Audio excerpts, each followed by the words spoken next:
Hello friends, Manish online classes के जेच में आप लोगों का स्वागत है। आज से हम लोग स्टार्ट करने वाले हैं रुक्मणी प्रकाशन का। हम लोग पढ़ने वाले हैं प्रैक्टिस सेट फर्स्ट पढ़ने वाले हैं। और ये बिहार दरोगा 2024 जो वैकेंसी आने वाली है, आज जो आ चुकी है, टोटल पोस्ट आया है, उसका भी हम लोग जिक्र करने वाले हैं। और जो हम सेट पढ़ने वाले हैं आज 2011 से लेकर 2023 तक पूछे गए सभी प्रश्न को हम लोग सभी क्वेश्चन का विस्तार करते हुए पढ़ने वाले हैं। क्वेश्चन की ओर चलते हैं और आज ये वॉल्यूम नंबर फर्स्ट स्टार्ट करने वाले हैं। क्वेश्चन की ओर चलते हैं। क्वेश्चन नंबर फर्स्ट का रहा है, क्वेश्चन नंबर फर्स्ट, संप्रभुता राज्य की पूर्णता है, यह किसने कहा था? तो इसके ऑप्शन हैं। ऑप्शन नंबर ए दिया गया है जॉन बोंदा, ऑप्शन नंबर बी दिया है हॉब्स, ऑप्शन नंबर सी दिया है रूसो, ऑप्शन नंबर डी दिया है विलोबी। तो इसका करेक्ट आंसर होने वाला है ऑप्शन नंबर ए करेक्ट आंसर होने वाला है। ऑप्शन नंबर ए करेक्ट आंसर होने वाला है। नेक्स्ट देखते हैं इसके बारे में। तो इसकी पुस्तक का नाम क्या है? तो इसकी पुस्तक का नाम क्या है? इसकी पुस्तक का नाम है सिक्स बुक कॉन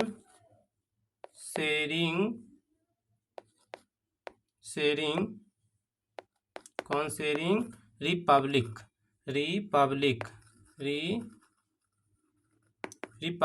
इसकी पुस्तक का नाम है। नेक्स्ट चलते हैं आगे, अगले क्वेश्चन की ओर चलते हैं। अगला क्वेश्चन नंबर 2। क्वेश्चन नंबर 2 का रहा है, पंचायत समिति के प्रधान का चुनाव कौन कराते हैं? तो पंचायत समिति के प्रधान का चुनाव कौन कराते हैं? तो इसके ऑप्शन है। Option number A sarpanch, option number B उप sarpanch, option number C panchayat samiti के सदस्य, ऑप्शन नंबर डी संबंधित क्षेत्र के समस्त मतदाता। तो इसका करेक्ट आंसर होने वाला है ऑप्शन नंबर 2 का करेक्ट आंसर होने वाला है, सी करेक्ट आंसर है। पंचायत समिति के सदस्य कराते हैं, पंचायत समिति के सदस्य कराते हैं।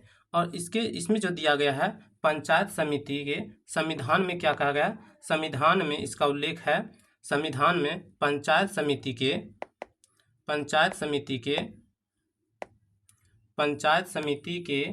भारतीय संविधान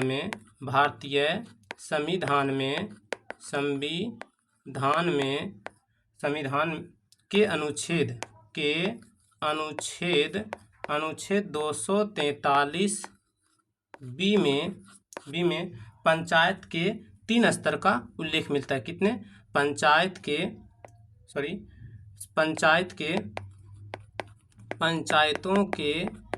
3 स्तर का प्रावधान मिलता है। तो यहाँ से क्वेश्चन ये भी पूछा जा सकता है, भारतीय संविधान के अनुच्छेद 243 बी में पंचायत के कितने स्तर का प्रावधान मिलता है? तो 3 स्तर का प्रावधान मिलता है। नेक्स्ट आगे चलते हैं। अगला क्वेश्चन कर रहा है, क्वेश्चन नंबर 3 का रहा है, निम्न में से किसका संबंध केंद्र राज्य संबंध से है? तो इसका ऑप्शन दिया गया है पॉल एवलीव रिपोर्ट, ऑप्शन नंबर बी दिया हुआ है राज मन्नार समिति रिपोर्ट, ऑप्शन नंबर सी दिया हुआ है करारोपण प्रणाली जांच आयोग रिपोर्ट, ऑप्शन नंबर डी दिया है उपयुक्त में से कोई नहीं। तो इसका करेक्ट आंसर होने वाला है option number b correct answer होने वाला है। Option number b correct answer होने वाला है, राज मन्नार समिति रिपोर्ट करेक्ट आंसर है। इसका संबंध किससे है? तो इसका संबंध है केंद्र राज्य संबंध से है। किससे? केंद्र राज्य संबंध से है। नेक्स्ट आगे देखते हैं। इसके सदस्य कौन कौन से थे? तो इसके सदस्य कौन कौन है? तो इसके सदस्य की संख्या 3 कितनी है? सदस्य की संख्या 2 अन्य सदस्य हैं। 2 सदस्य हैं। कितने? 2 हैं। तो उसका नाम है, एक का नाम है ए एल मुदालियार है। कौन है? A L Mudaliar. कौन है? A L Mudaliar. और दूसरा का नाम है टी पी चंद्रा। कौन है? टी पी चंद्रा रेड्डी इसका नाम है। टी पी चंद्रा रेड्डी जो है किसके सदस्य हैं? तो ये हैं राजमन्नार समिति रिपोर्ट के अन्य सदस्य हैं। ए एल मुदालियार और टी पी चंद्रा रेड्डी हैं। नेक्स्ट अगला क्वेश्चन चलते हैं। अगला क्वेश्चन जो दिया है, क्वेश्चन नंबर 4 दिया है, संघीय सरकार का सबसे महत्वपूर्ण लक्षण है। तो संघीय सरकार का सबसे महत्वपूर्ण लक्षण तो है, तो इसका ऑप्शन दिया गया है। ऑप्शन नंबर ए दिया गया है संसद की सर्वोच्चता। ऑप्शन नंबर बी दिया हुआ है न्यायपालिका की सर्वोच्चता। ऑप्शन नंबर सी दिया हुआ है संघ एवं राज्य सरकारों के बीच शक्तियों का विभाजन। ऑप्शन नंबर डी दिया हुआ है एकहरी नागरिकता। तो इसका करेक्ट आंसर होने वाला है क्वेश्चन नंबर 4 का करेक्ट आंसर होने वाला है ऑप्शन नंबर सी करेक्ट आंसर है। ऑप्शन नंबर सी करेक्ट आंसर है। संघ और राज्य सरकारों के बीच शक्तियों का विभाजन तो संघीय सरकार का सबसे महत्वपूर्ण लक्षण है। आगे देखते हैं। तो इसका ऑप्शन नंबर सी करेक्ट आंसर है। नेक्स्ट आगे देखते हैं। आगे कहा गया है संघीय सरकार की विशेषता को देख लेते हैं हम लोग। संघीय सरकार की विशेषता को, संघीय सरकार की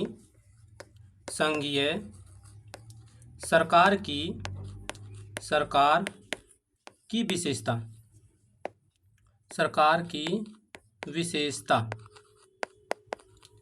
तो विशेषता कौन कौन सी है तो इसके बारे में देखते हैं। तो फर्स्ट नंबर में है संविधान की सर्वोच्चता। क्या है? संविधान की सर्वोच्चता। संविधान की सर्वोच्चता क्या है? सर्वोच्चता पहला है। दूसरा दिया हुआ है लिखित संविधान।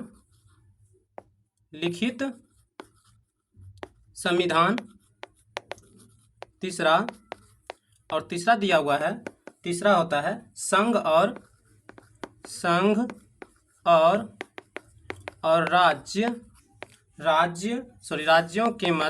राज्यों के मध्य शक्तियों का विभाजन।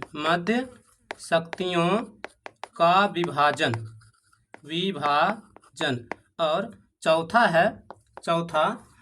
चौथा स्वतंत्र एवं निष्पक्ष न्यायपालिका। स्वतंत्र एवं निष्पक्ष न्यायपालिका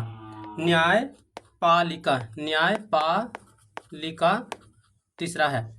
तो यहाँ से क्वेश्चन पूछा जा सकता है आप लोगों से एग्जाम में, संघीय सरकार की निम्नलिखित में से कौन सी विशेषता है? तो आप लोग बताइएगा।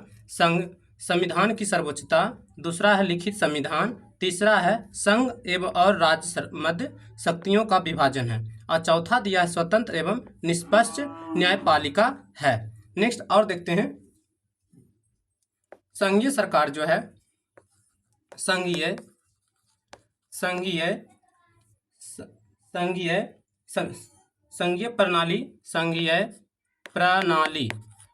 प्रणाली जो है कहाँ से लिया गया है भारतीय संविधान में? तो ये लिया गया है भारतीय संविधान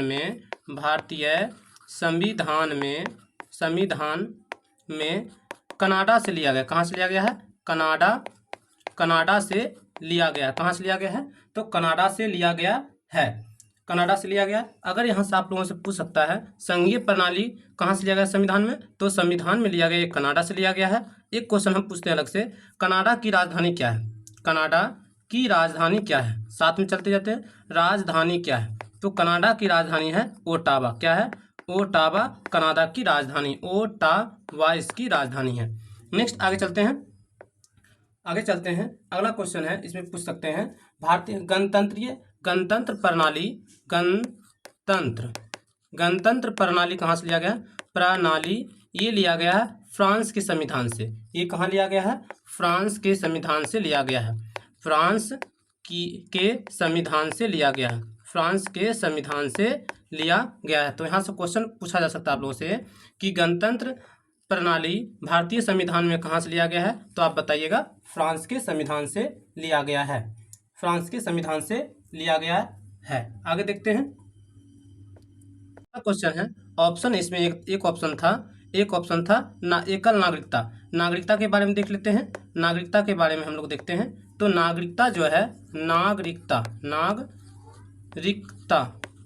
नागरिकता ये भाग संख्या किसमें है, तो भाग संख्या दूसरा है। नागरिकता का कौन सी भाग है, तो भाग संख्या किसमें है, तो नागरिकता का भाग संख्या दूसरा है। और अनुच्छेद किसमें है, तो अनुच्छेद नंबर है, अनुच्छेद कहाँ से कहाँ तक, तो अनुच्छेद 5 से 11 तक है। इसका उल्लेख मिलता है, नागरिकता का उल्लेख मिलता है। नागरिकता का उल्लेख कितना मिलता है, तो अनुच्छेद 5 से 11 तक मिलता है। और भाग संख्या पूछा जाएगा तो दूसरा में है। नेक्स्ट आगे देखते हैं। अगला क्वेश्चन आपसे पूछा जा सकता है, भारत में कौन सी नागरिकता है, तो भारत में एकल नागरिकता है। भारत में एकल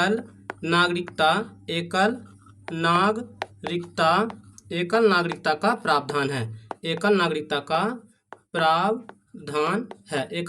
प्रावधान कहाँ है, भारत में एकल नागरिकता का प्रावधान है। नेक्स्ट अगला क्वेश्चन चलते हैं। आप लोगों को ये सभी साथ साथ में रिवाइज करते चलिएगा। ऑप्शन नंबर 4 का करेक्ट था, सी करेक्ट आंसर था। अगला क्वेश्चन चलते हैं। क्वेश्चन नंबर 5 कर रहा है। क्वेश्चन नंबर 5, कल्याणकारी राज्य मूलतः संश्लेषण है। तो इसके ऑप्शन दिए गए हैं। ऑप्शन नंबर ए उदारवाद एवं और समाजवाद का। ऑप्शन नंबर बी दिया हुआ है समाजवाद और साम्यवाद का। ऑप्शन नंबर सी दिया है साम्यवाद और आदर्शवाद का। ऑप्शन नंबर डी दिया हुआ है व्यक्तिवाद और फासीवाद का। तो इसका करेक्ट आंसर है 5 का करेक्ट आंसर है ऑप्शन नंबर ए। 5 का करेक्ट आंसर है ऑप्शन नंबर ए करेक्ट आंसर है। ऑप्शन नंबर ए करेक्ट आंसर है। आगे बढ़ते हैं। अगला क्वेश्चन चलते हैं। क्वेश्चन नंबर 6 कह रहा है, संसद में भारतीय राष्ट्रपति पर महाभियोग 1 है। तो संसद में भारतीय राष्ट्रपति पर महाभियोग 1 है। तो इसका ऑप्शन दिया गया। ऑप्शन नंबर 1 न्यायिक प्रक्रिया है। ऑप्शन नंबर बी अर्ध न्यायिक प्रक्रिया है। ऑप्शन नंबर सी वैधानिक प्रक्रिया है। और ऑप्शन नंबर डी अर्ध वैधानिक प्रक्रिया है। तो इसका करेक्ट आंसर होने वाला है ऑप्शन नंबर 6 का करेक्ट आंसर है बी अर्ध न्यायिक प्रक्रिया है। कौन सी प्रक्रिया है, अर्ध न्यायिक प्रक्रिया है। कौन सी प्रक्रिया है, अर्ध न्यायिक प्रक्रिया है। आप लोग याद रखिएगा। संसद में भारतीय राष्ट्रपति पर महाभियोग कैसी प्रक्रिया है, तो अर्ध न्यायिक प्रक्रिया है। आगे देखते हैं इसके बारे में। राष्ट्रपति से रिलेटेड क्वेश्चन पढ़ लेते हैं। हम लोग देख लेते हैं राष्ट्रपति से रिलेटेड कौन कौन से शब्द बन सकते हैं। तो राष्ट्रपति का निर्वाचक मंडल कहाँ से लिया गया है, राष्ट्रपति से रिलेटेड क्वेश्चन पढ़ते हैं। तो राष्ट्रपति इसका निर्वाचक मंडल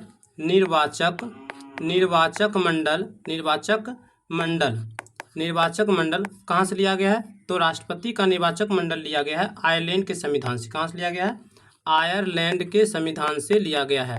तो क्वेश्चन पूछा जा सकता है आप लोगों से, राष्ट्रपति पर का निर्वाचक मंडल कहाँ से लिया गया है, तो आयरलैंड के संविधान से लिया गया है।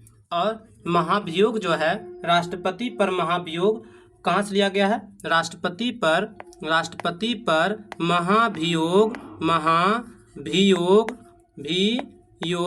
ये लिया गया। राष्ट्रपति पर जो महाभियोग लिया गया है, कहाँ से लिया गया है, तो ये लिया गया है यूएसए अमेरिका के संविधान से लिया गया। कहाँ से लिया गया है, अमेरिका के संविधान से लिया गया है। जबकि आपसे पूछा जाएगा राष्ट्रपति का पद कहाँ से लिया गया है, तो राष्ट्रपति का पद लिया गया है, राष्ट्रपति का पद ये लिया गया है ब्रिटेन के संविधान से। कहाँ से लिया गया है, ब्रिटेन के संविधान से लिया गया है। तो आप लोगों से याद रखिएगा, आप लोगों से पूछा जा सकता है क्या निर्वाचक मंडल कहाँ से लिया गया है? शब्द ये लिया गया आयरलैंड के संविधान से। और महाभियोग शब्द कहाँ से लिया गया है? राष्ट्रपति पर जो महाभियोग शब्द लगाया जाता है वो अमेरिका के संविधान से लिया गया है। अगला क्वेश्चन पूछ सकता है, राष्ट्रपति का पद लिया गया है, ये ब्रिटेन के संविधान से लिया गया है। और भारत का नेक्स्ट यहाँ से क्वेश्चन पूछ सकते हैं, राष्ट्रपति जो है, राष्ट्रपति भारत के जो राष्ट्रपति हैं, भारत के राष्ट्रपति तो भारत के राष्ट्रपति जो हैं, भारत के राष्ट्रपति ये भारत के प्रथम नागरिक होते हैं। क्या होते हैं? भारत के प्रथम नागरिक होते हैं। भारत के प्रथम नागरिक होते हैं। और ये महाभियोग का उल्लेख किस पर की? महाभियोग की अनुच्छेद क्या है? तो राष्ट्रपति पर जो महाभियोग का उल्लेख अनुच्छेद किस में है? तो अनुच्छेद 61 में। किस में है? अनुच्छेद 61 में है। नेक्स्ट अगला क्वेश्चन चलते हैं। अगला क्वेश्चन है क्वेश्चन नंबर 7। क्वेश्चन नंबर 7 कर रहा है, केंद्र और राज्य के बीच शक्तियों का वितरण के लिए भारत का संविधान 3 सूचियों का प्रस्तुत करता है। कितने? 3 सूचियां प्रस्तुत करती है। निम्नलिखित अनुच्छेदों में कौन सा 2 अनुच्छेद शक्तियों के वितरण का विनियमित करते हैं? तो इसके ऑप्शन दिए गए हैं। ऑप्शन नंबर ए दिया गया है अनुच्छेद 245 तथा 246। ऑप्शन नंबर बी दिया गया अनुच्छेद 4 तथा अनुच्छेद 5। ऑप्शन नंबर सी अनुच्छेद 141 तथा अनुच्छेद 142। ऑप्शन नंबर डी दिया गया अनुच्छेद 56 तथा 57। तो इसका करेक्ट आंसर होने वाला है ऑप्शन नंबर ए। करेक्ट आंसर होने वाला है ऑप्शन नंबर ए, अनुच्छेद 245 तथा अनुच्छेद 246 करेक्ट आंसर है। 245 तथा 246 करेक्ट आंसर है। अगला क्वेश्चन चलते हैं। अगला क्वेश्चन है क्वेश्चन नंबर 8। क्वेश्चन नंबर 8 कहा गया है, किस देश के बारे में यह कहा गया कि यहाँ कोई संविधान नहीं है? तो इसके ऑप्शन दिए गए हैं। Option number A Switzerland, option number B रूस, option number C people's republic of चीन, option number D Great Britain. तो इसका करेक्ट आंसर है 8 का करेक्ट आंसर है option number D correct answer है। किसमें? डी करेक्ट आंसर है। ग्रेट ब्रिटेन में ग्रेट ब्रिटेन देश के बारे में कहा गया क्या? यहाँ कोई संविधान नहीं है। Option number D correct answer है। आगे देखते हैं इसके बारे में। कुछ यहाँ से महत्वपूर्ण प्रश्न को देखते हैं रूस के बारे में। रूस से रिलेटेड हम क्वेश्चन देखने वाले हैं। रूस क्या देखने वाले हैं? रूस से रिलेटेड देखने वाले हैं। रूस जो है, रूस के संविधान से। तो पंचवर्षीय योजना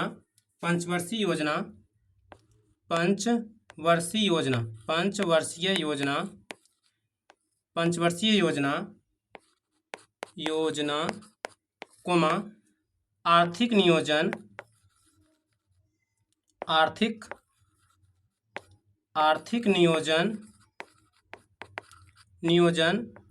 कोमा प्रस्तावना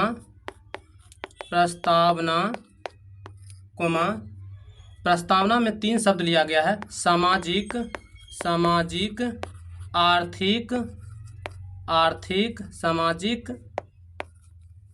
आर्थिक और राजनीतिक और न्याय का आदर्श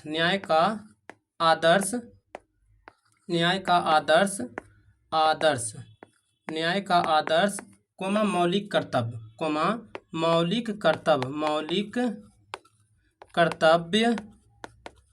कर्तव्य ये सभी कहाँ से लिया गया है? तो आप लोग याद रखिएगा, रूस के संविधान से हम लोग क्या लिए हैं? पंचवर्षीय योजना, आर्थिक नियोजन, प्रस्तावना में समाजवाद, आर्थिक और राजनीतिक और न्याय का आदर्श, ये सभी लिए गए हैं। कहाँ से?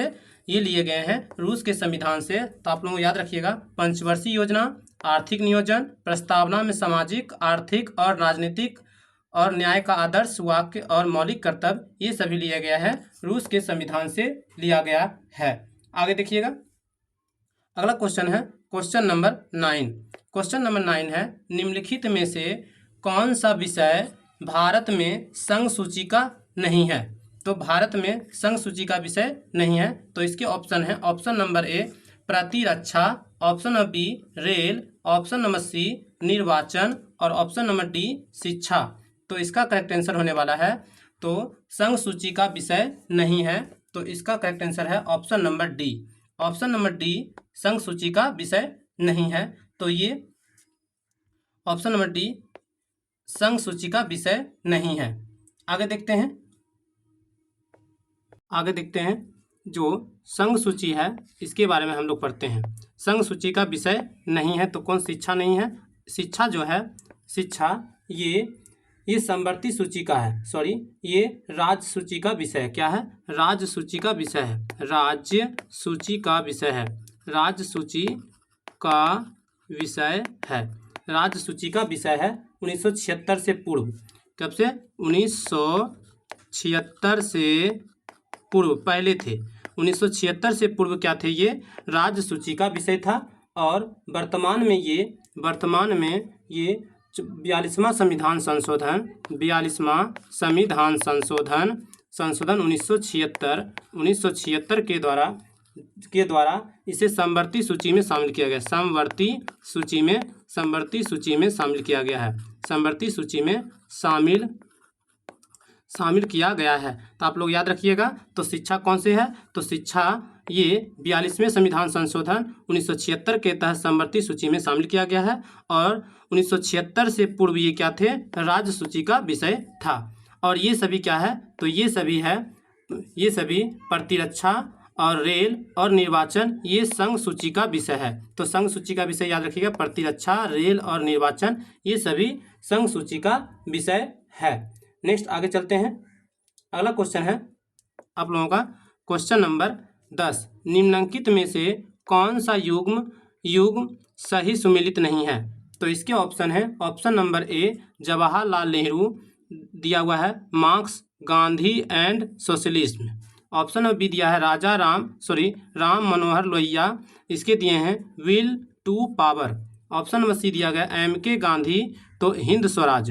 ऑप्शन नंबर डी दिया हुआ है कार्ल मार्क्स, तो दास कैपिटल। तो इसका करेक्ट आंसर होने वाला है, निम्नलिखित में से कौन से ऑप्शन गलत हैं। तो इसका करेक्ट आंसर है ऑप्शन नंबर ए करेक्ट आंसर है, ऑप्शन नंबर ए करेक्ट आंसर है। Jawaharlal Nehru, Marx Gandhi and socialism ये गलत ऑप्शन है, तो इसका करेक्ट आंसर ये था। और बाकी जो ये तीनों ऑप्शन है सही हैं। Ram Manohar Lohia, will to power इसका करेक्ट आंसर है, ये इसकी पुस्तक है। नेक्स्ट आगे देखते हैं, आगे जो दिया है एम.के. गांधी, तो हिंद स्वराज है। और कार्ल मार्क्स का दास कैपिटल किसकी रचना है, तो ये कार्ल मार्क्स की रचना है। और जो ये है मार्क्स इसका करेक्ट आंसर है मार्क्स गांधी एंड सोशलिज्म, ये किसकी पुस्तक है, तो अमिताभ भट्ट की पुस्तक है। इसलिए अमिताभ भट्ट की पुस्तक किसकी है, अमिताभ भट्ट की पुस्तक है। नेक्स्ट आगे देखते हैं, और जवाहरलाल नेहरू की पुस्तक कौन है, तो पंडित जवाहरलाल नेहरू की पुस्तक कौन सी है, तो डिस्कवरी ऑफ इंडिया। किसकी, डिस्कवरी ऑफ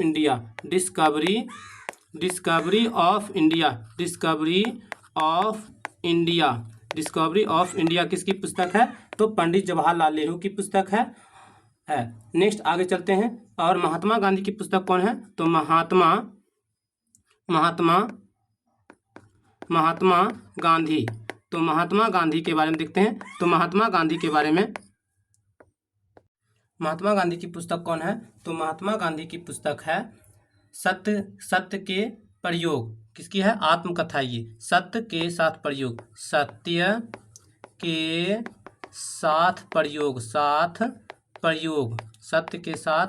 प्रयोग, ये क्या है, आत्मकथा है। क्या है, आत्मकथा है।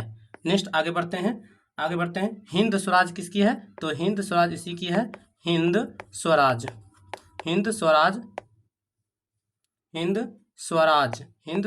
किसकी है, तो ये ये किसकी है? महात्मा गांधी की पुस्तक है। नेक्स्ट आगे बढ़ते हैं, अगला क्वेश्चन की ओर चलते हैं। क्वेश्चन नंबर 11, क्वेश्चन को जल्दी करते हैं। राज्य के नीति निर्देशक तत्व को सामाजिक क्रांति का दस्तावेज भी कहा जाता है। क्वेश्चन कहा गया है राज्य के नीति निर्देशक को सामाजिक क्रांति का दस्तावेज भी कहा जाता है, तो संविधान का कौन सा अनुच्छेद इसकी ओर इंगित करता है? तो इसके ऑप्शन दिए गए हैं। ऑप्शन नंबर ए कहा है अनुच्छेद 38 में, अनुच्छेद 49 में, अनुच्छेद 26 और अनुच्छेद 51। तो इसका करेक्ट आंसर है ऑप्शन नंबर ए करेक्ट आंसर है, अनुच्छेद 38 करेक्ट आंसर है। तो राज्य के नीति निर्देशक जो है डीपीएसपी जो है डीपीएसपी राज्य की नीति निर्देशक तत्व जो है इसका किस में अनुच्छेद अंकित करता है? तो अनुच्छेद 38 में इंकित करता है। आगे देखते हैं, और भाग संख्या कौन सा है? तो इसका जो राज्य के नीति निर्देशक को जो है भाग संख्या किस में है? तो भाग संख्या 4 है। और अनुच्छेद कहाँ से कहाँ तक है? तो अनुच्छेद है 36 से लेकर 51 तक राज्य के नीति निर्देशक तत्व का मिलता है। नेक्स्ट आगे चलते हैं, अगला क्वेश्चन कर रहा है क्वेश्चन नंबर 12। क्वेश्चन नंबर 12 कर रहा है भारत का प्रधानमंत्री। तो इसके ऑप्शन दिए गए हैं। ऑप्शन नंबर ए नियुक्त होते हैं, ऑप्शन नंबर बी निर्वाचित होते हैं, ऑप्शन नंबर सी मनोनीत होते हैं, ऑप्शन नंबर डी चयनित होते हैं। तो इसका करेक्ट आंसर है भारत के प्रधानमंत्री क्या होते हैं? तो ये नियुक्त होते हैं। क्या होते हैं? भारत के प्रधानमंत्री क्या होते हैं? तो नियुक्त होते हैं। ऑप्शन नंबर सी करेक्ट आंसर है। और भारत के प्रधानमंत्री राष्ट्रपति करते हैं, नियुक्त कौन करते हैं? तो भारत के प्रधानमंत्री को अनुच्छेद 75 के द्वारा राष्ट्रपति नियुक्त करता है। कौन करता है? राष्ट्रपति नियुक्त करता है। राष्ट्रपति नियुक्त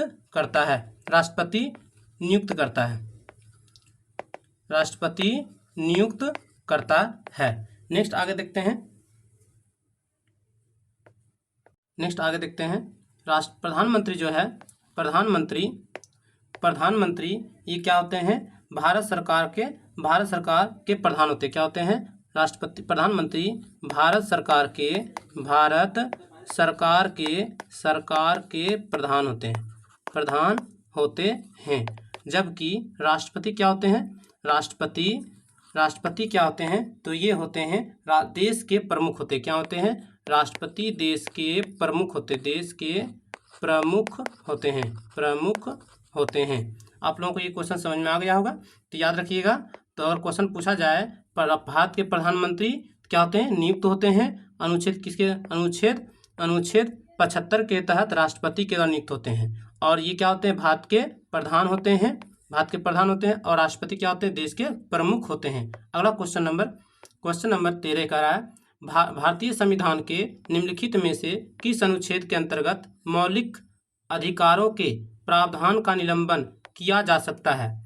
तो प्रावधान का निलंबन किया जा सकता है। तो इसके ऑप्शन दिए गए हैं। ऑप्शन नंबर ए अनुच्छेद 359, ऑप्शन नंबर बी ये बी और ये सी, ऑप्शन नंबर बी अनुच्छेद 364, ऑप्शन नंबर सी अनुच्छेद 369, ऑप्शन नंबर डी अनुच्छेद 174। तो इसका करेक्ट आंसर होने वाला है ऑप्शन नंबर ए करेक्ट आंसर होने वाला है। ऑप्शन नंबर ए करेक्ट आंसर होने वाला है। अनुच्छेद 359 करेक्ट आंसर है। भारतीय संविधान के निम्न में से किस अनुच्छेद के अंतर्गत मौलिक अधिकार को प्रावर्तन का निलंबन किया जा सकता है? तो इसका करेक्ट आंसर था ऑप्शन नंबर ए करेक्ट आंसर है। नेक्स्ट आगे देखते हैं मौलिक अधिकार के बारे में। किसके बारे में? मौलिक अधिकार के बारे में। मौलिक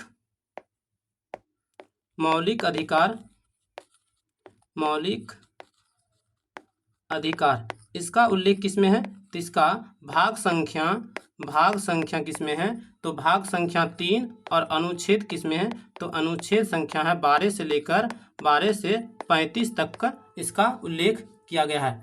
35 तक का उल्लेख किया गया है। और ये अनुच्छेद जो है 2 अनुच्छेद जो हैं आप निलंबित नहीं हो सकते हैं। कौन कौन? 2 अनुच्छेद निलंबित नहीं हो सकते हैं। अनुच्छेद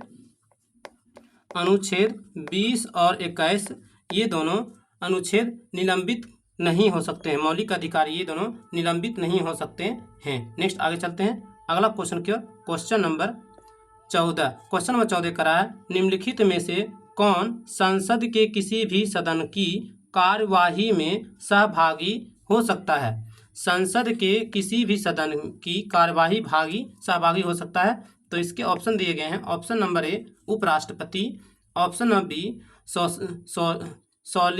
solicitor general, option number c attorney general, option number d मुख्य न्यायाधीश। तो इसका करेक्ट आंसर है option number c attorney general correct answer है। अटॉर्नी जनरल करेक्ट आंसर है। इसको क्या कहते हैं? इसको महान्यायवादी कहते हैं। क्या कहते हैं? महान्यायवादी कहते हैं। महान्यायवादी कहते हैं। क्या कहते हैं? अटॉर्नी जनरल को क्या कहते हैं? महान्यायवादी कहते हैं। और इसका अनुच्छेद कौन सा है? तो इसका अनुच्छेद कौन सा है? तो अनुच्छेद 76 कौन सा है? अनुच्छेद 76 के तहत भारत का एक महावादी होगा। क्या होगा? भारत का अनुच्छेद 76 के तहत भारत का एक महान्यायवादी होगा।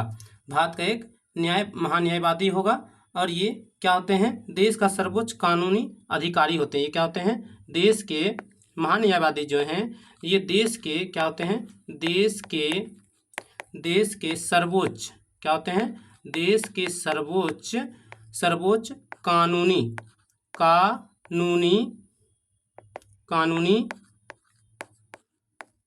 अधिकारी होते हैं। क्या होते हैं? अधिकारी होते हैं। कानूनी अधिकारी होते हैं। नेक्स्ट आगे बढ़ते हैं अगला क्वेश्चन की ओर चलते हैं। क्वेश्चन नंबर 15 कह रहा है। क्वेश्चन नंबर 15, निम्नलिखित में से कौन था जो काकोरी षड्यंत्र कांड में फांसी का सजा से बच गए थे? तो इसके ऑप्शन है। Option number A Asaf Ulla Khan, option number B Rajendra Lahori, option number C Ram Prasad Bismilla और option number D Chandrashekhar Azad. तो इसका करेक्ट आंसर है option number D correct answer है। Option number D Chandrashekhar Azad बच गए थे। क्या बच गए थे? ये काकोरी षड्यंत्र कांड में फांसी की सजा से बच गए थे। तो कौन थे? चंद्रशेखर आज़ाद थे। कौन थे? चंद्रशेखर आज़ाद थे। नेक्स्ट आगे देखते हैं। इसमें कहा गया है इसको फांसी की सजा नहीं हुआ था। इसको तो फांसी की सजा किसको हुआ था? तो काकोरी षड्यंत्र कांड में फांसी की सजा हुआ था आसफ उल्ला खां को, राजेंद्र लाहौरी को और राम प्रसाद बिस्मिल्ला को फांसी की सजा हुई थी। और एक और थे, और इसमें रोशन सिंह कौन थे? रोशन सिंह को और इसमें से ये सभी को फांसी की सजा हुए थे। किसमें हुए थे? फांसी की सजा हुए थे आसिफ उल्ला खां को, राजेंद्र लाहौरी को, राम प्रसाद बिस्मिल्ला को और रोशन सिंह को फांसी की सजा हुए थे। काकोरी षड्यंत्र कांड में हुए थे। आगे देखते हैं। चंद्रशेखर आज़ाद जो थे इसको 27 फरवरी 1931 को इलाहाबाद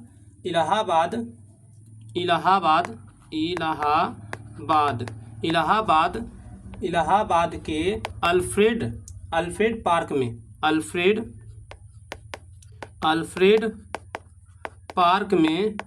अल्फ्रेड पार्क में पुलिस से मुठभेड़ में नेक्स्ट पेज में चलते हैं। मुठभेड़ में क्या हुआ था? इसको गोली मारा गया था। स्वयं को गोली मार ली था। किसने? इसने चंद्रशेखर आज़ाद ने 27 फरवरी 1931 को इलाहाबाद के अल्फ्रेड पार्क में पुलिस से गोली मुठभेड़ में खुद को गोली मारा था। क्या मारा था? ये खुद को गोली मारा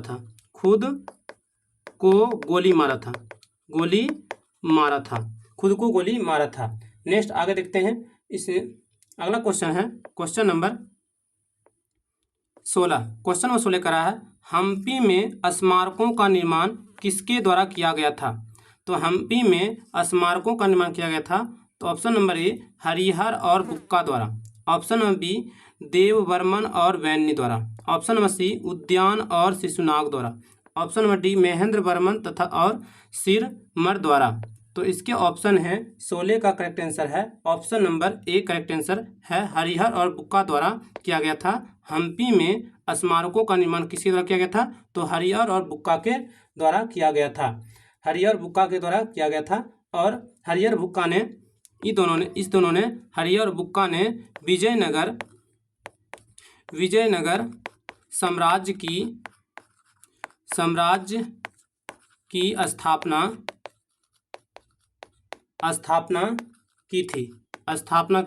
तो क्वेश्चन ये भी पूछा जा सकता है आपसे, विजयनगर साम्राज्य की स्थापना किसने किया था? तो याद रखिएगा विजयनगर साम्राज्य की स्थापना हरिहर और बुक्का भाइयों ने, हरिहर और बुक्का ने, ये दोनों ने मिलकर किए थे। नेक्स्ट आगे चलते हैं। अगला क्वेश्चन है क्वेश्चन नंबर 17। क्वेश्चन नंबर 17 का है भक्ति आंदोलन के निम्नलिखित नायकों में से कौन इस्लाम से प्रभावित थे? भक्ति आंदोलन के निम्नलिखित नायकों में से कौन इस्लाम से प्रभावित थे? तो इसके ऑप्शन है option number a Chaitanya, option b Namdev, option number c Mirabai और ऑप्शन नंबर डी वल्लभाचार्य। तो इसके करेक्ट आंसर है 17 का करेक्ट आंसर है ऑप्शन नंबर सी करेक्ट आंसर है मीराबाई। कौन थे? मीराबाई करेक्ट आंसर है। मीराबाई करेक्ट आंसर है। नेक्स्ट आगे चलते हैं। अगला क्वेश्चन है क्वेश्चन नंबर 18। क्वेश्चन नंबर 18 का रहा है निम्न इनमें से कौन उग्र राष्ट्रवाद के उल्लेखनीय नेताओं में से नहीं थे? उग्र राष्ट्रवाद के उल्लेखनीय नेताओं में से नहीं थे। तो ऑप्शन ए दिया गया है Gopal Krishna Gokhale, option number B दिया है लोकमान्य तिलक, ऑप्शन नंबर सी दिया है Bipin Chandra Pal, option number d दिया हुआ है लाला लाजपत राय। तो इसका करेक्ट आंसर है ऑप्शन नंबर 18 का करेक्ट आंसर है ऑप्शन नंबर ए करेक्ट आंसर है। गोपाल कृष्ण गोखले करेक्ट आंसर है। ये उग्र राष्ट्रवाद के उल्लेखनीय नेताओं में से नहीं थे। तो कौन थे? ये गोपाल कृष्ण गोखले थे। नेक्स्ट आगे देखते हैं इसके बारे में, गोपाल कृष्ण गोखले के बारे में। गोपाल कृष्ण गोखले जो है ये क्या थे? कांग्रेस के उदारवादी नेता थे। क्या थे? कांग्रेस के उदारवादी नेता थे। क्या थे? उदारवादी नेता थे। नेक्स्ट आगे बढ़ते हैं। और ये गोपाल कृष्ण गोखले ये महात्मा गांधी के राजनीतिक गुरु थे। महात्मा गांधी के राजनीतिक गुरु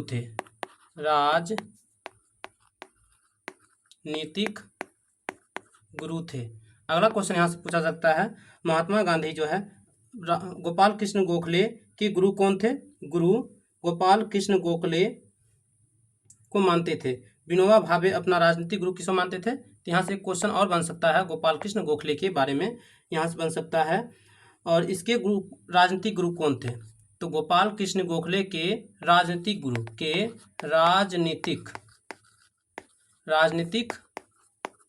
कौन थे? तो इसके गुरु थे महादेव गोविंद रनाडे थे। कौन थे? महादेव गोविंद रनाडे थे। महागोविंद रनाडे थे। तो यहाँ से क्वेश्चन आप लोग याद रखिएगा, अगर पूछा जाएगा गोपाल कृष्ण गोखले कांग्रेस के उदारवादी नेता थे। अगला क्वेश्चन पूछा जा सकता है महात्मा गांधी के राजनीतिक गुरु कौन थे? तो गोपाल कृष्ण गोखले थे। अगला क्वेश्चन यहाँ से पूछा जा सकता है आप लोगों से कि गोपाल कृष्ण गोखले के राजनीतिक गुरु कौन थे? तो याद रखिएगा महादेव गोविंद रनाडे इसके करेक्ट आंसर थे। नेक्स्ट आगे चलते हैं। अगला देखते हैं लाला लाजपत राय। इसके बारे में देख लेते हैं एक एक क्वेश्चन। आगे देख लेते हैं। अगला क्वेश्चन पूछा सकता है लाला लाजपत राय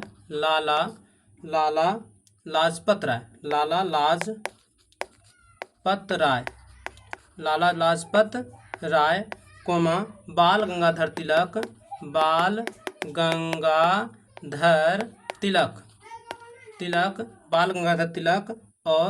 और विपिन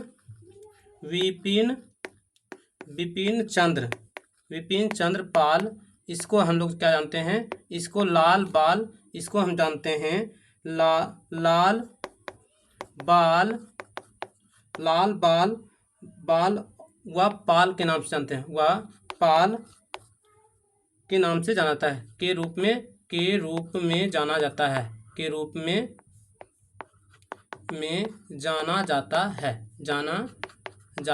है। तो याद रखिएगा आप लोग, लाला लाजपत राय, बाल गंगाधर तिलक और बिपिन चंद्र राय को लाल बाल पाल के रूप में जानते हैं। नेक्स्ट अगला क्वेश्चन है, क्वेश्चन नंबर 19 है। 19 नंबर क्वेश्चन कर आप लोगों से, संख्या दर्शन प्रतिपादित किया गया है। तो इसके ऑप्शन है, ऑप्शन नंबर ए दिया गया है गौतम द्वारा, ऑप्शन नंबर बी दिया हुआ है जैमिनी द्वारा, ऑप्शन नंबर सी दिया हुआ है कपिल द्वारा, ऑप्शन नंबर सी दिया हुआ है पतंजलि द्वारा। तो इसका करेक्ट आंसर है ऑप्शन नंबर सी, करेक्ट आंसर है, ऑप्शन नंबर सी करेक्ट आंसर है, कपिल द्वारा दिया गया था। तो याद रखिएगा, संख्या दर्शन का प्रतिपादक कौन है, किसके द्वारा दिया गया था, तो कपिल द्वारा दिया गया था। और यह क्या है, सबसे प्राचीन दर्शन है, क्या है, यह सबसे प्राचीन दर्शन है, यह सबसे प्राचीन दर्शन है। तो याद रखिएगा, सबसे प्राचीन दर्शन है, सबसे प्राचीन दर्शन है। तो याद रखिए, कपिल द्वारा सबसे प्राचीन दर्शन है। और देखते हैं आगे, अगला शब्द देख लेते हैं, न्याय दर्शन। आगे देखते हैं नेक्स्ट पेज में देखते हैं न्याय दर्शन।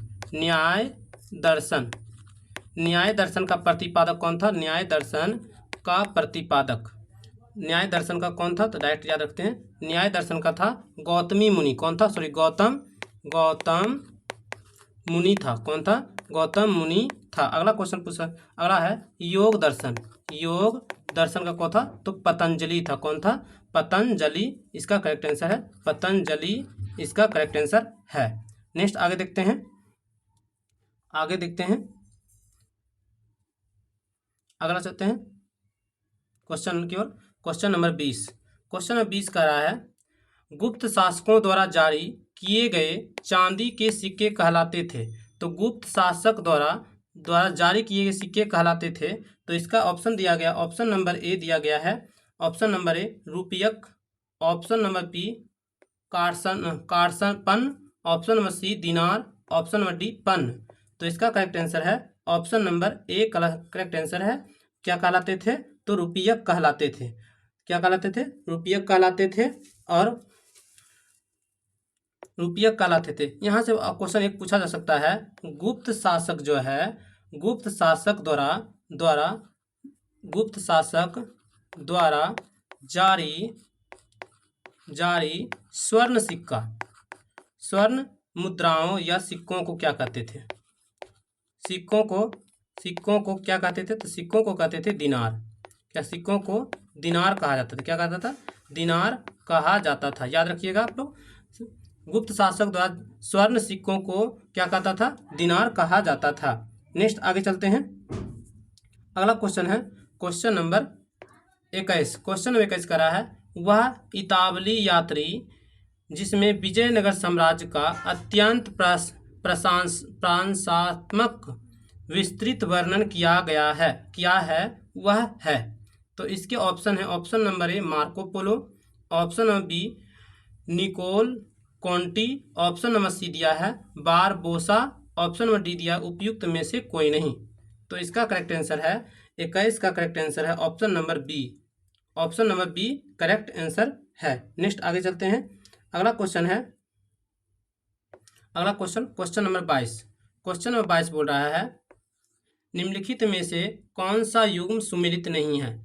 ऑप्शन नंबर ए दिया है गुरु अमरदास मीरी और पीरी, ऑप्शन नंबर बी दिया हुआ है गुरु अर्जुन देव दिया डैश आदि ग्रंथ, ऑप्शन नंबर सी दिया गुरु रामदास डैश दल खलासा, ऑप्शन नंबर सी डी दिया है गुरु गोविंद सिंह मंजी। तो इसका करेक्ट आंसर है 22 का correct answer option number b correct answer है, गुरु अर्जुन देव डैश आदि ग्रंथ करेक्ट आंसर है, ये सुमेलित करेक्ट आंसर है। नेक्स्ट आगे देखते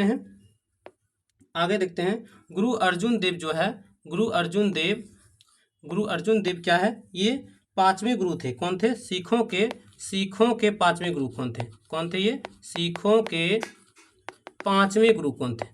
पांचवें गुरु थे और पांचवें गुरु थे 1900। नेक्स्ट आगे देखते हैं क्वेश्चन नंबर 23। क्वेश्चन नंबर 23 करने वाले हैं, जियात्रंग आंदोलन कहाँ प्रारंभ हुआ था? तो जियात्रंग आंदोलन कहाँ प्रारंभ हुआ था? तो इसका करेक्ट ऑप्शन दिया गया, ऑप्शन नंबर ए असम में, ऑप्शन नंबर बी दिया है त्रिपुरा में, ऑप्शन नंबर सी दिया हुआ है मणिपुर में, और ऑप्शन नंबर डी दिया हुआ है मिजोरम में। तो इसका करेक्ट आंसर है ऑप्शन नंबर, करेक्ट आंसर है सी, करेक्ट आंसर है मणिपुर में, करेक्ट आंसर है। तो याद रखिएगा, जियात्रंग आंदोलन कहाँ प्रारंभ हुआ था? तो मणिपुर में प्रारंभ हुआ था। जियात्रंग मणिपुर में प्रारंभ हुआ था। नेक्स्ट आगे चलते हैं क्वेश्चन नंबर 24। क्वेश्चन नंबर 24 का रहा है, निम्नलिखित में से कौन सा युग्म सुमेलित नहीं है? तो इसके ऑप्शन हैं, option number A Hector Munro Buxar का युद्ध, option number B Lord Hastings Anglo Nepal युद्ध, option number C Lord Wellesley चतुर्थ अंगाल मैसूर युद्ध, option number D Lord Cornwallis Maratha युद्ध। तो इसके करेक्ट आंसर होने वाले हैं option number D, correct answer होने वाला है option number D, Lord Cornwallis Maratha युद्ध नहीं है। ये करेक्ट, गलत ऑप्शन दिया गया है, ये गलत है, मराठा युद्ध नहीं है, ये मराठा युद्ध नहीं है। आगे देखते हैं नेक्स्ट ऑप्शन के बारे में देखते हैं, सभी से डिटेल करने वाले हैं। तो प्रथम यहाँ से देखते हैं, यहाँ से भारतीय इतिहास में 3 अंगाल मराठा युद्ध हुए। कितने हुए थे? भारतीय अंगाल मराठा युद्ध में, अंगाल मराठा युद्ध, ये कितने हुए हैं? तो ये 3 हुए हैं। कितने हुए हैं? 3 हुए हैं। और फर्स्ट 3 हुए हैं। तो फर्स्ट अंगाल मराठा युद्ध कब हुआ था? तो याद रखिएगा, फर्स्ट अंगाल मराठा युद्ध हुआ था, ये 1775 से 82 के बीच हुआ था। और किसके समय? वारेन हेस्टिंग्स के समय हुआ था। किसके समय? वारेन हेस्टिंग्स के समय हुआ था। वारेन हेस्टिंग्स के समय हुआ था। हेस्टिंग्स के समय हुआ था। तो याद रखिएगा, तो प्रथम अंगाल मराठा युद्ध किसके बीच हुआ था? तो 1775 से 82 के बीच, और वारेन हेस्टिंग्स के समय हुआ था। और सेकेंड किसके बीच हुआ था? तो सेकेंड अंगाल मराठा युद्ध हुआ था, ये हुआ था लॉर्ड वेलेस्ली के बीच हुआ था। किसके बीच हुआ था? लॉर्ड वेलेस्ली के बीच हुआ था। और ये कब हुआ था? तो ये हुआ था 1803 से लेकर 5 के बीच हुआ था। द्वितीय अंगाल मराठा युद्ध हुआ था। नेक्स्ट अगला देखते हैं, तृतीय अंगाल मराठा युद्ध कब हुआ था? तो तृतीय अंगाल मराठा युद्ध हुआ था, ये हुआ था 1817 से लेकर 17 से 19 के बीच हुआ था। और इसमें लॉर्ड हेस्टिंग्स के समय हुआ था। किससे? लॉर्ड हेस्टिंग्स के समय, लॉर्ड हेस्टिंग्स के समय हुआ था। लॉर्ड हेस्टिंग्स के समय हुआ था, तृतीय अंगाल मराठा युद्ध हुआ था। नेक्स्ट आगे चलते हैं, बक्सर का युद्ध कब हुआ था? तो बक्सर का युद्ध याद रखिएगा आप लोग, बक्सर का युद्ध क्वेश्चन आया है। बक्सर का युद्ध हुआ था, ये हुआ था 22 अक्टूबर 1764 को हुआ था। तो बक्सर का युद्ध कब हुआ था? 22 अक्टूबर 1764 का हुआ था। और किसके कब हुआ था? ये हुआ था रॉबर्ट क्लाइव के समय हुआ था। कब हुआ था? रॉबर्ट क्लाइव के समय हुआ था। रॉबर्ट क्लाइव के समय हुआ था, बक्सर का युद्ध हुआ था। और इस युद्ध में अंग्रेज की ओर से युद्ध का नेतृत्व किसने किया था? इस युद्ध में अंग्रेज की ओर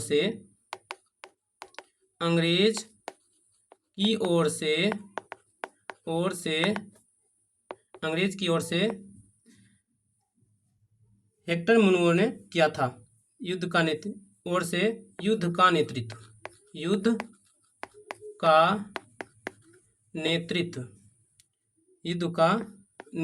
किया था किसने? हेक्टर मुनरो ने किया था। तो यहाँ से क्वेश्चन याद रखिएगा, आप लोग रिवाइज कर लेते हैं, एक बार रिवाइज कर लेते हैं तुरंत क्विक।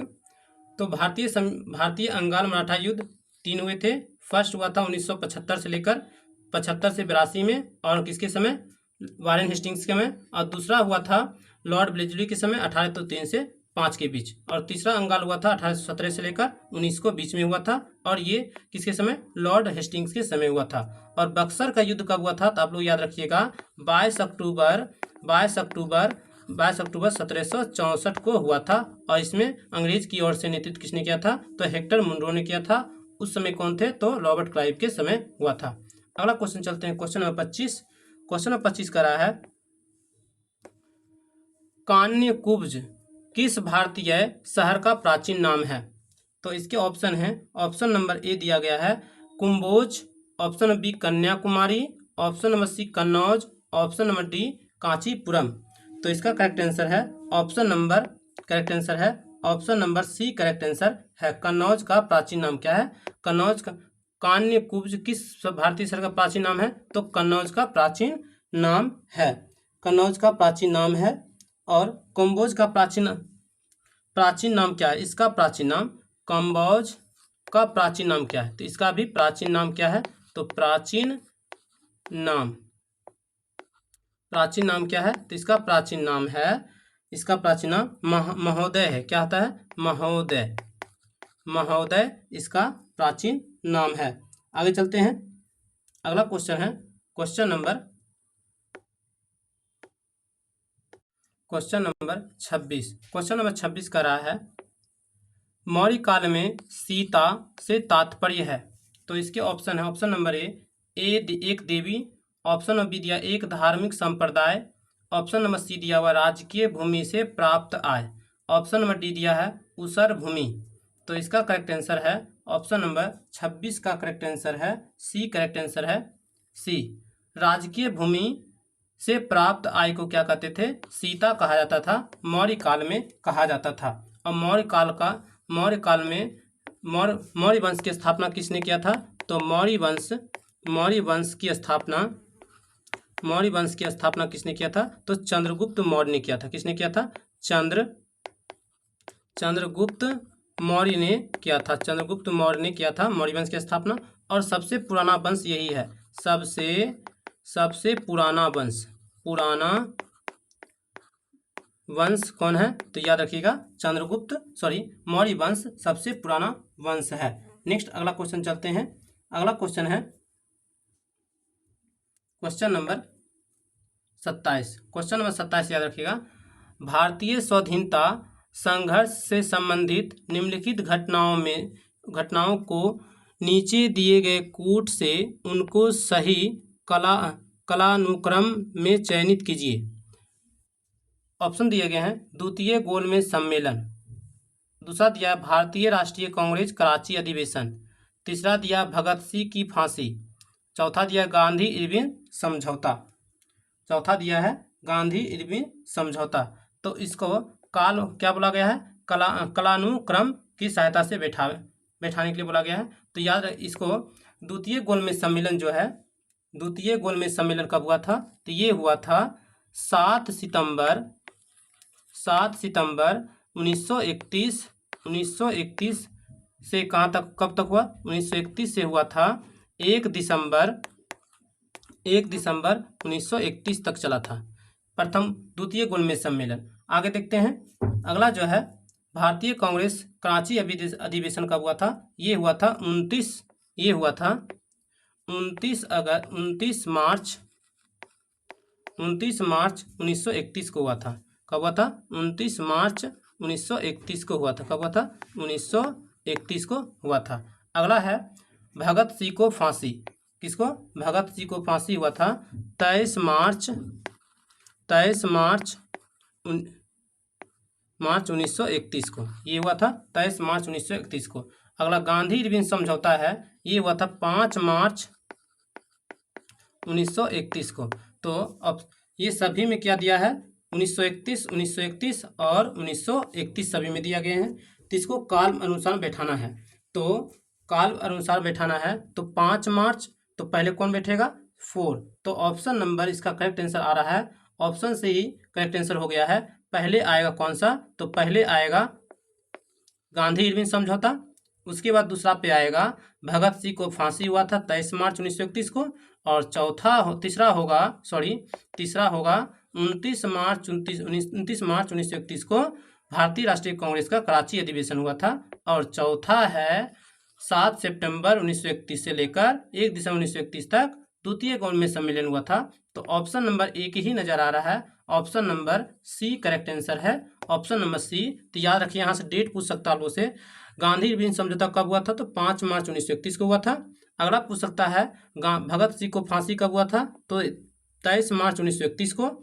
तीसरा पूछ सकता है भारतीय राष्ट्रीय कांग्रेस का कराची अधिवेशन कब हुआ था, तो 29 मार्च 1931 को। और चौथा द्वितीय गवर्नमेंट सम्मेलन कब हुआ था, ये 7 सितंबर से लेकर 1 दिसंबर 1931 के बीच हुआ था। अगला क्वेश्चन है 28 नंबर क्वेश्चन।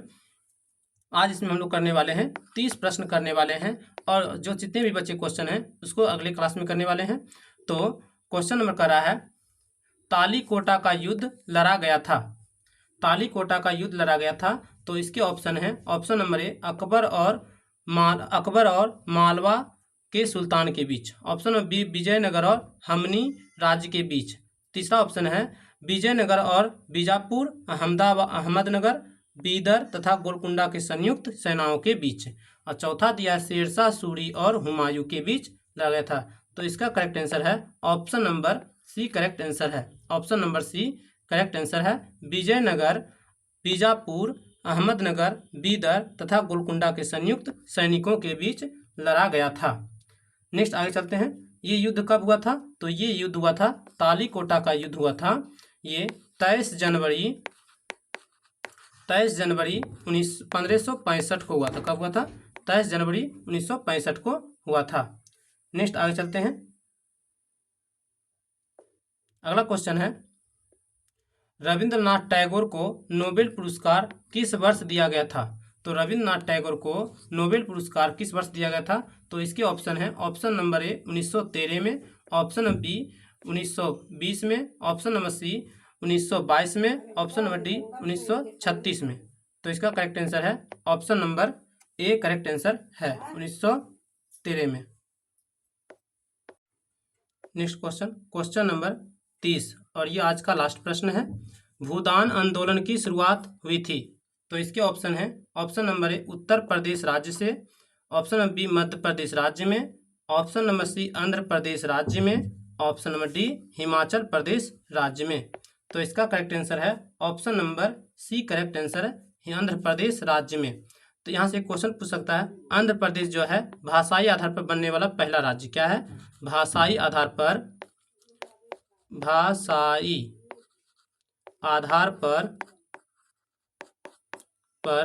बनने वाला पहला राज्य कौन है, पहला राज्य कौन है, आंध्र प्रदेश है। और भूदान जो आंदोलन है, इसके भूदान आंदोलन के जनक कौन है, तो जनक कौन है, तो इसका जनक है विनोबा भावे। कौन है, विनोबा भावे। कौन है, विनोबा भावे